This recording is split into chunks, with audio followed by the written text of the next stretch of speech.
Question number 61 क्या है कि consider the function f x is equal to alpha और ग्रेटेस्ट इंटीजर फंक्शन के अंदर है x plus one plus beta और एक्स माइनस वन।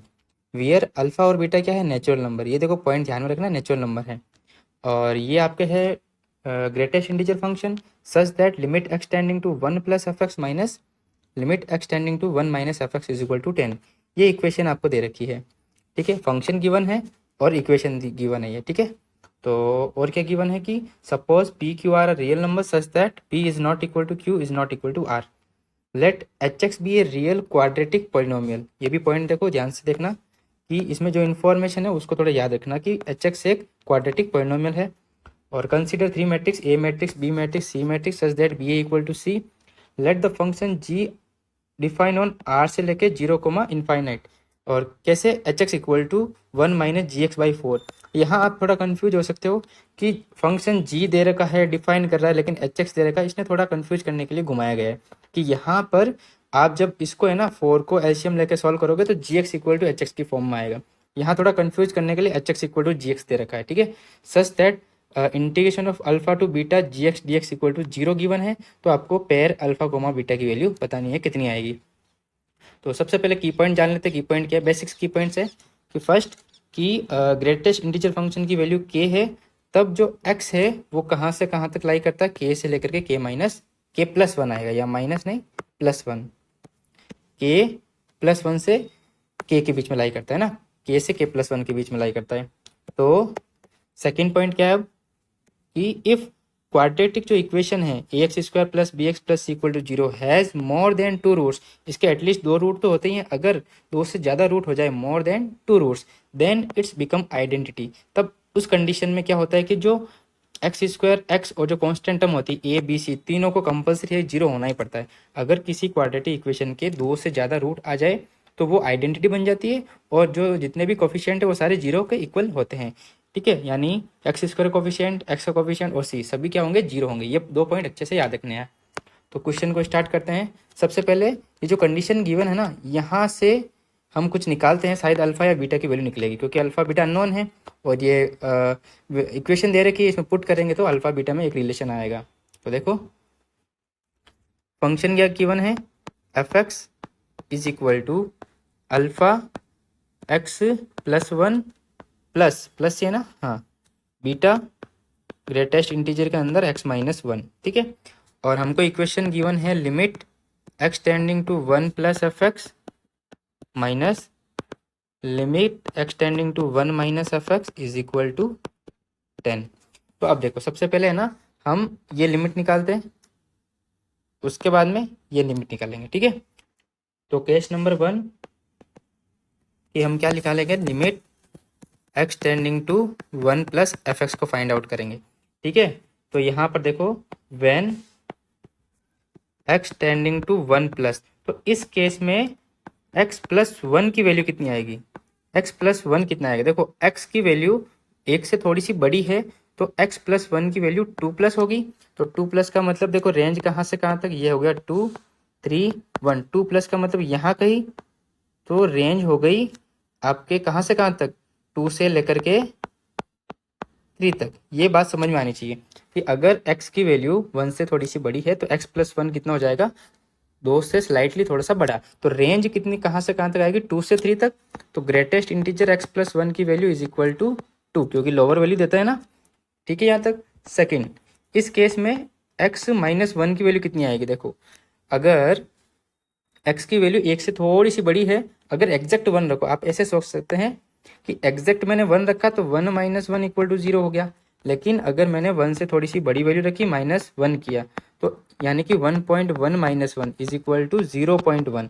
तो ये कहाँ बिलोंग करता है, ये बिलोंग करता है, अगर मैं 0 यहाँ लिखूँ तो इस रेंज में बिलोंग करता है, ठीक है। तो इस रेंज में बिलोंग करता है, यानी 0 से लेकर के 1 के बीच में। तो इसका ग्रेटेस्ट इंटीजर कहाँ जाएगा, लोअर वैल्यू पे जाएगा। ये बात समझ में आई। तो इसका मतलब ये हो जाएगा 0 से थोड़ा सा बड़ा, 0 प्लस, यानी कि ये 0 ये 1, तो यहाँ कहीं होगा। तो रेंज कहाँ से कहाँ तक हो जाएगी, 0 से लेकर के 1 के बीच में। तो इसका जो ग्रेटेस्ट इंटीजर है उसकी वैल्यू आ जाएगी 0, ठीक है। तो इसका मतलब जो लिमिट है X tending to 1 plus F X उसकी वैल्यू कितनी आ जाएगी, देखो ये तो हो गया 0, ध्यान से देखो, इसकी वैल्यू हो गई 2, यहाँ पुट करेंगे 2, और इसकी वैल्यू हो गई 0 तो यहाँ पुट करेंगे 0, तो ये तो 0 हो गया, तो यानी 2 अल्फा वैल्यू आ गई। ठीक है, ये बात समझ में आ गई, ये हो गया 2 अल्फा, एक इक्वेशन आ गई। सेकेंड केस देखो कि केस नंबर 2 की limit X tending to 1 minus F X में आपको देखना है। तो when X tending to 1 minus पे आप इसको एनालाइज करो, 1 प्लस को, ये कितना जाएगा।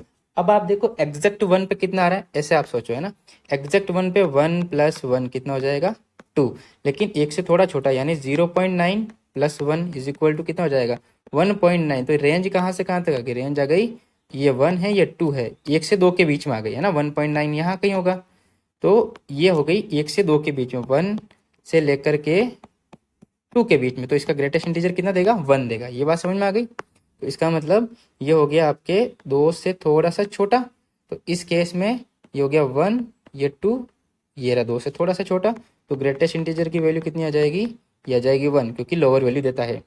सेकेंड केस में x माइनस 1 की वैल्यू कितनी होगी, एग्जैक्ट 1 रख के देखो, बस ऐसे ही देखना है, एग्जैक्ट 1 रखो, 1 माइनस 1 कितना हो गया 0।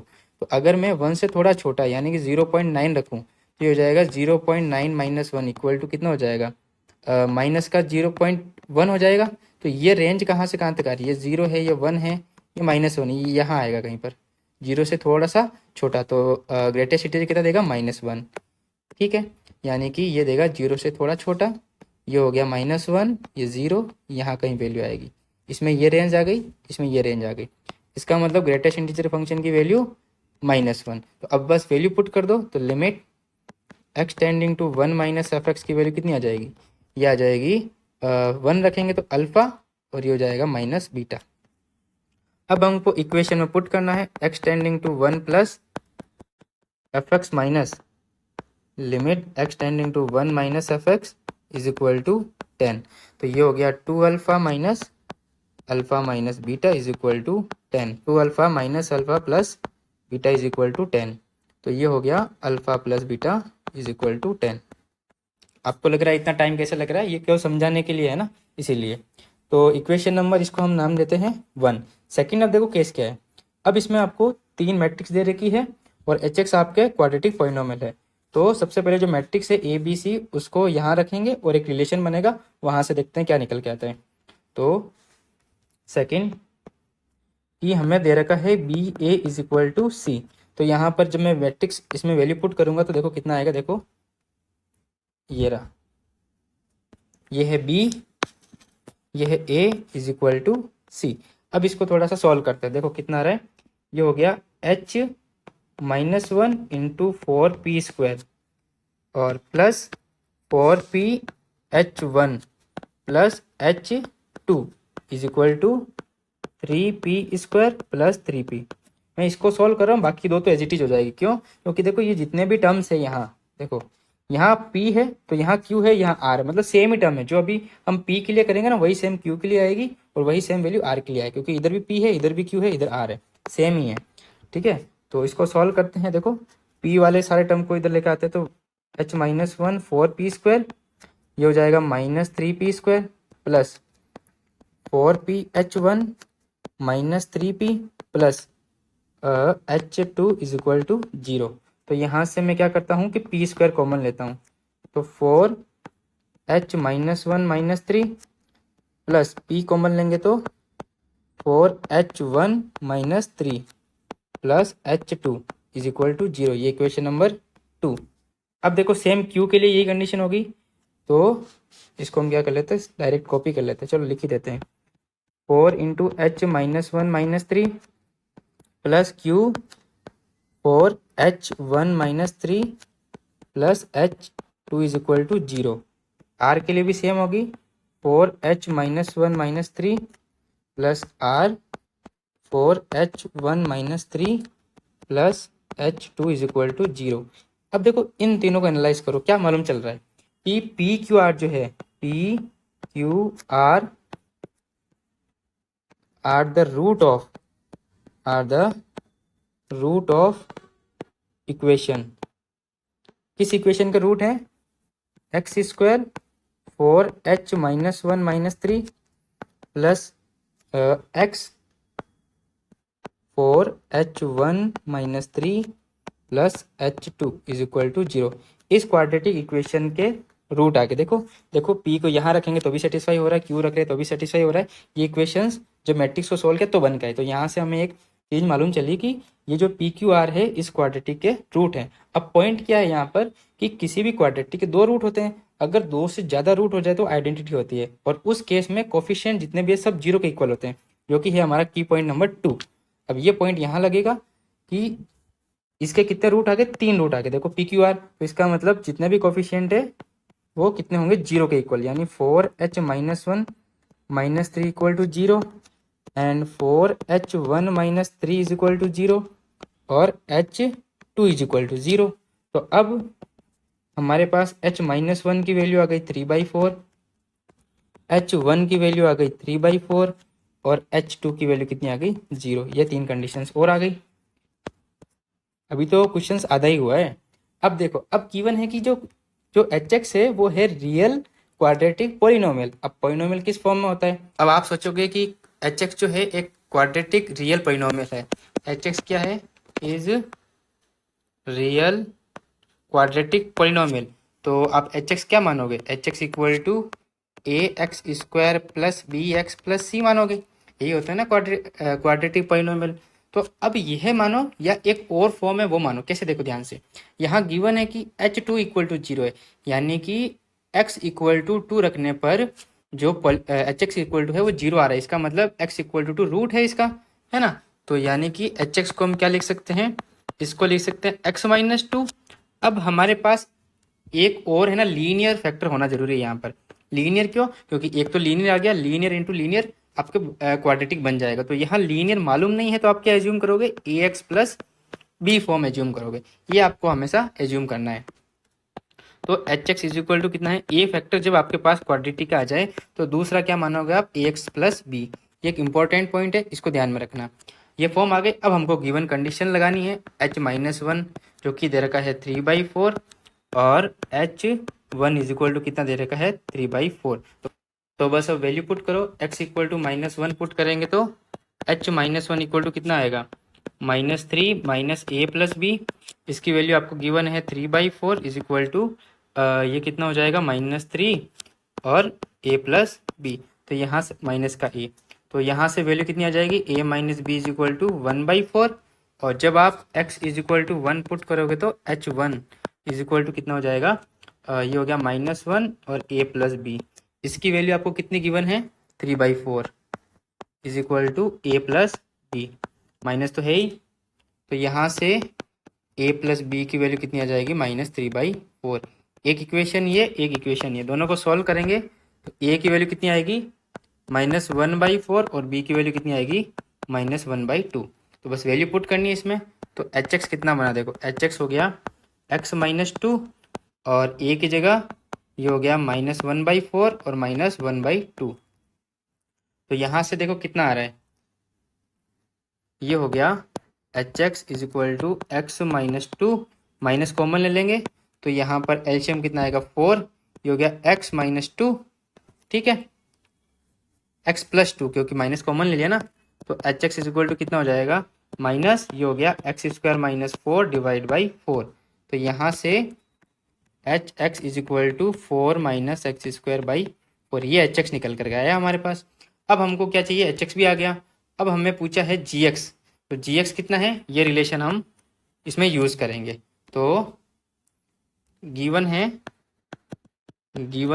H x is equal to 1 - gx/4। तो यहाँ से gx की वैल्यू कितनी आ गई, ये आ गई 4 × 1 - hx। ठीक है, आप इसको थोड़ा सिंप्लीफाई करना तो वैल्यू आ जाएगी 4, 1 - hx की वैल्यू 4 - x² डिवाइडेड बाई 4। तो ये हो गया 4 - 4 प्लस x² डिवाइडेड बाई 4। तो gx आ गया x²। और कंडीशन गिवन है, कंडीशन क्या गिवन है, integration alpha to beta gx dx is equal to 0। तो बस वैल्यू पुट कर दो इसमें, कितना हो जाएगा ये, x² alpha to beta dx is equal to 0, यानी कि एक्स क्यूब बाई 3 अल्फा से बीटा इज इक्वल टू 0। तो ये हो गया beta cube minus alpha cube is equal to 0। और A cube minus B cube कितना होता है? ये होता है ए माइनस बी और a square plus b square plus a b is equal to 0। अब दो नंबर है, एक नंबर ये, इन दोनों का प्रोडक्ट 0 है, तो दोनों में से कोई एक 0 होगा। अब देखो कौन सा, ये तो कभी 0 हो नहीं सकता। क्यों नहीं हो सकता? इसके पीछे रीज़न क्या है कि alpha and beta natural number है। अब दोनों पॉजिटिव नंबर है, तो ये भी पॉजिटिव, ये भी पॉजिटिव, ये भी पॉजिटिव, तो इसका मतलब 0 कौन होगा? Beta minus alpha equal to 0। तो यहाँ से अल्फा की वैल्यू कितनी आ गई? बीटा के बराबर आ गई। अल्फा इक्वल टू बीटा कहाँ रखेंगे? इस इक्वेशन में, जो हमारे पास इनिशियल कंडीशन आई थी, ये इक्वेशन नंबर 1 में। तो अल्फा बीटा बराबर आ गए, तो यहाँ से alpha plus beta equal to 10, तो यहाँ वैल्यू पुट करेंगे तो 2 alpha equal to 10, alpha equal to 5, तो बीटा भी कितना आ जाएगा? 5। तो alpha comma beta is equal to आएगा 5,5। ठीक है, तो इसका मतलब आंसर कितना हो गया? 5,5।